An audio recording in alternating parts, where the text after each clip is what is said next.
You've heard about niche marketing. You've heard about, how do you find that underserved segment of the marketplace, because that's where you can premium price what you're doing. What if it was possible to find a niche in the marketplace that was $1 trillion opportunity? We're numbers people. That team makes a difference, right? Not only $1 trillion opportunity, but in the next 15 minutes or so, our 5-star panel, who are ultimate insiders, thought leaders in this space, are going to tell you, even the non-Spanish speakers, the English speakers, how to engage in this unbelievable opportunity. How does that sound? So let's get started. So we're going to take you through the path to the $1 trillion Latino small business opportunity. I am Dawn Fotopoulos. I'm Associate Professor of Business at the King's College. I am the author of Contabilidad para Numerofóbicos. So now you can be numberphobic in 3 languages: English, Chinese, and Spanish. And what you don't realize is the people that are on this panel are responsible with my publisher to make sure that Numberphobic was available to the Latino community. So please give them a hand.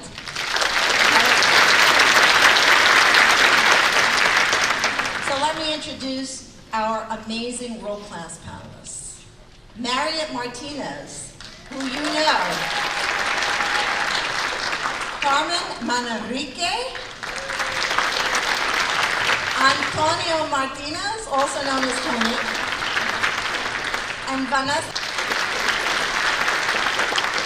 So what I ask each of the panelists to do is to tell us one thing about themselves that you should probably know, but don't. So Mariette, let's start with you. So I want to share something that's really interesting about my story. Is that we have a very strong entrepreneurial line in our family. My grandmother immigrated from Mexico in the 1940s with 11 children. All of them became Latino business owners. The third youngest, my mother, opened a chain of 30 restaurants over a span of 27 years and became a mommypreneur of 6 children, and 4 of them are Latino business owners. So obviously, we are born into the entrepreneurial spirit. Wow.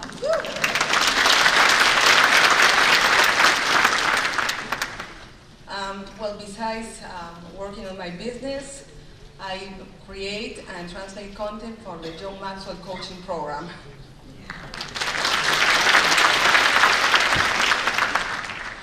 Hi, when I started with Latino Tax Pro about 7 years ago, we had about 500 members, and over time we've been growing and having a lot of content in English and Espanol. Now we're at we have 10,000 members that reach about 500,000 small business owners.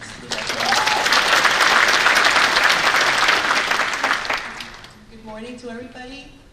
For me, it is an honor to have been a valedictorian of my class when I graduated from my business administration concentration in finance. So for 2,500 students, I was valedictorian for my school.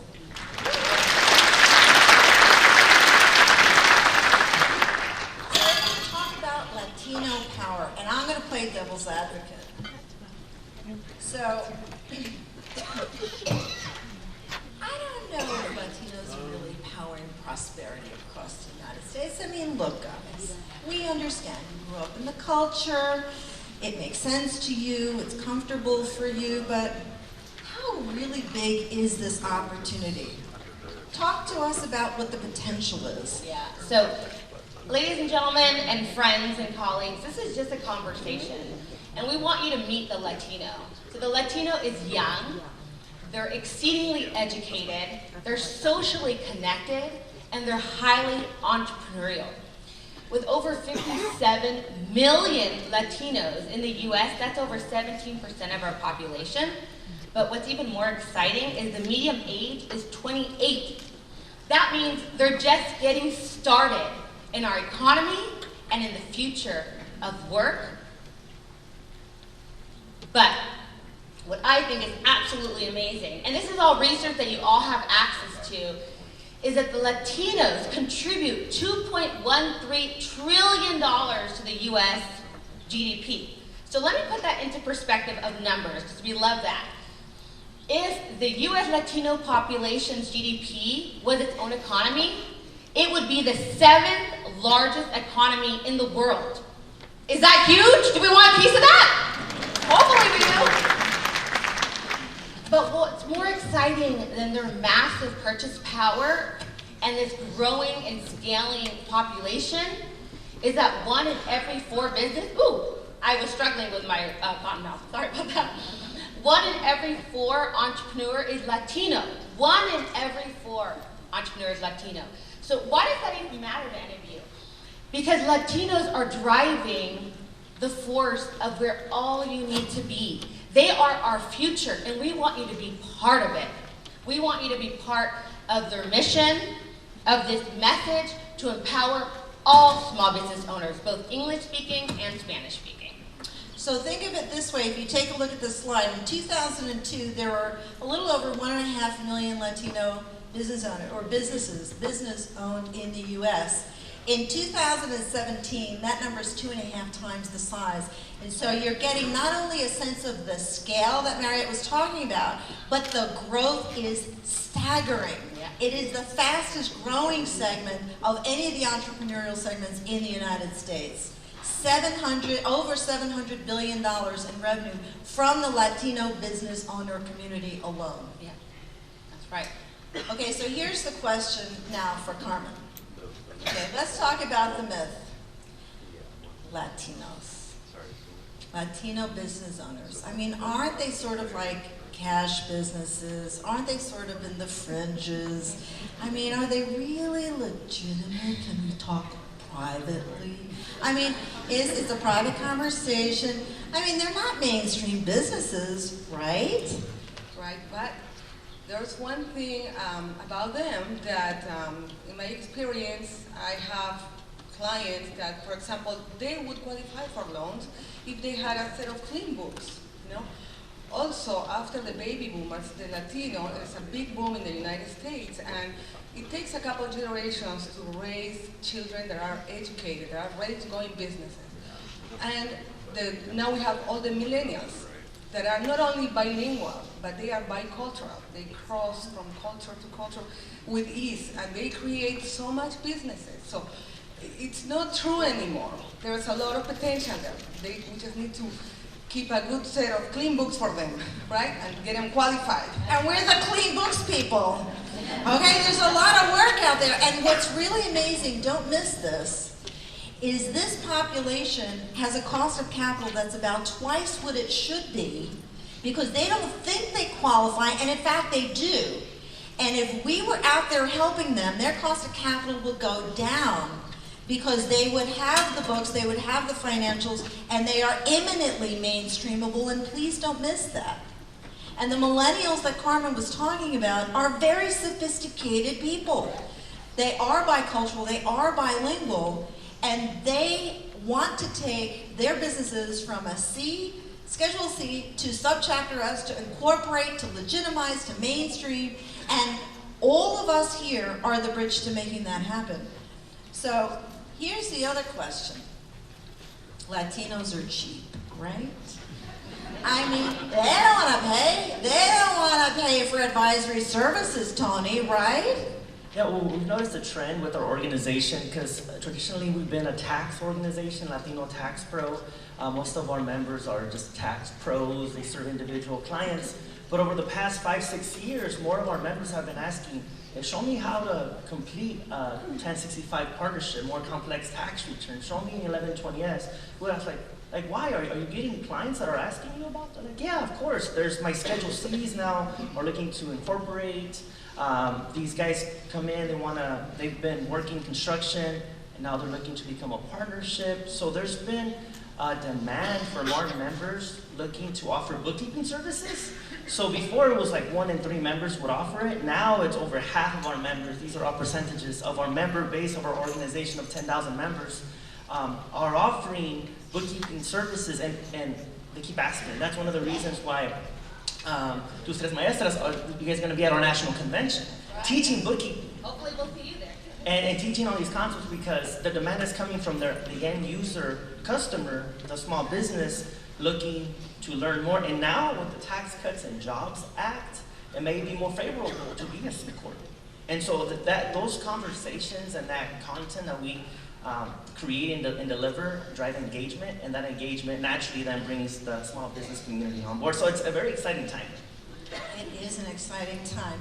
So now that we know the potential is enormous, we know the growth is there, we know that only us in this room really see it, so there's very little competition out there. It's very fragmented, which means that's opportunity for us. So Vanessa, take us through the roadmap of how all of us in this room can engage, both Spanish speakers as well as English speakers. Yes, Dawn. The roadmap to the Latino market, it is very simple for all of you. Number one, you need to connect. You need to be hyper-local. You need to go again and build that trust. Be real ProAdvisors and just go out there and meet the community and be able to create that familiarity, be part of their family. That's number one. Number two, you need to become mainstream. You need to help these businesses to build their efficiencies, be able to develop the financial freedom that they need through monthly financial reviews. You need to be there for them. And number three, you need to be the bridge. You need to partner with the companies that are already serving the Latino community and be able to be the bridge between one company and the other, like companies that will provide the real funding that they need. For example, like Camino Financials that we use because they're the ones helping the Latino community right now, and you can do that partnership with them as well. And here's the beauty. When you connect to people that are already in the community, there is a trust factor that is built that you don't have to build. You can partner with these people. In fact, everybody up here on the stage are the ultimate insiders, and you should find them at the conference because they want to speak to you, they want to brainstorm with you. And Camino Financial is doing unbelievable work in the California market, and they are expanding. And they are that bridge to mainstreaming so many of these businesses. So if you want to know more information, here's some next steps. You can register on Tus Tres Maestras, which is both in English and in, raise your hand. Who are the three maestras, right? There they are. Honorary maestras. Oh yes, honorary. Yes, it's both in English and in Spanish. It is the trifecta of the internal Latin small business owners market. But basically, it's a hub online where everything that's happening in the Spanish entrepreneurial space you can read about, but most importantly, if you register and the link is there and it's available to you, you can download the resources page. The other thing too is make sure you go to Latino Tax Pro, which is in the exhibit hall, because not only do they have even more information on the marketplace, but there's something very exciting coming up at the end of July. Tony, would you tell us about it, please? Yes, indeed. If you're looking to really see and learn and taste and smell this market, and I like calling it also the multicultural market overall, the best place to do that is July 31st through August 2nd. We'll be at the MGM in Las Vegas. We expect about 2,500 professionals across the nation. Joe's going to be one of our speakers. A lot of the exhibitors you see here are going to be there, like Right Networks, Receive Bank, Intuit, Canon, and the Tres Maestras are going to be there speaking as well. We do our classes in English and Espanol, and we have practice management class. The IRS will be there, the franchise tax board from California. So that's the best place to really see the market. And if anybody's interested in being there, we'll be more than happy to offer you a free guest pass to attend. Just let us know. Free guest passes. Don't miss this. Definitely. So just go to our booth, Latino Tax Pro, like the home base for us. We're in the exhibit hall, and come up with us to us with any questions regarding the market, or even if you have any questions about the tax reform, we're able to answer those as well. That's fantastic. Thank you so much. So here's the deal. We're going to move forward together. We move forward together as a community, and there's a way to say that in Spanish. Do you know this? Maria's been talking about it on social media for a long time. Juntos adelante. Okay, so we're going to all say it together. And I'm going to say it, okay, as a war cry. So on a count of three, all of us are going to say it together. Juntos adelante. Okay? 1, 2, 3. Juntos adelante.